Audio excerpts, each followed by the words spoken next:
আজ একটা নতুন রেসিপি ট্রাই করছি, যেটা হচ্ছে কি বাঁধাকপি বাটা। ফার্স্টে আমি দেখাতে পারিনি, সব কিছু কেটে নিয়েছি, যেরকম টমেটো, পেঁয়াজ, আর তার মধ্যে দিয়েছি 2 মুঠ মতো কিন্তু মুসুর ডাল। ঠিক আছে, এগুলো একটু ভালো করে ভাজা ভাজা হলে দেন তারপর এটাকে পেস্ট করব।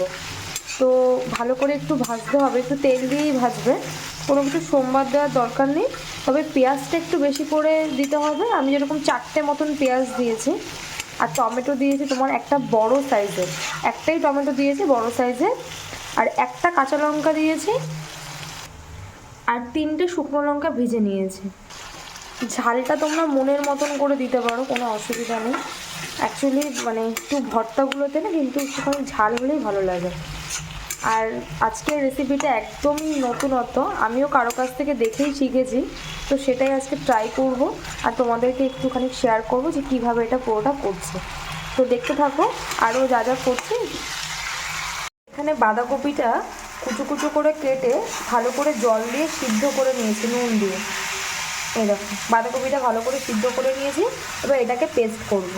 বাঁধাকপিটা পেস্ট করে নিয়েছি, আর সাথে যেগুলো ভেজেছিলাম পেঁয়াজ, টমেটো, কাঁচা লঙ্কা আর মুসুরির ডাল সবগুলো কিন্তু এরকমভাবে বেটে নিয়েছি। হ্যাঁ, সাথে আমি 3 কোয়া মতন রসুনও দিয়েছি। আজকে রসুনটা একটু কম দিয়েছি, পেঁয়াজটা কিন্তু বেশি পরিমাণে দিয়েছি। তো এগুলোকে এবার আমি কিন্তু কড়াইতে টেলে নেব।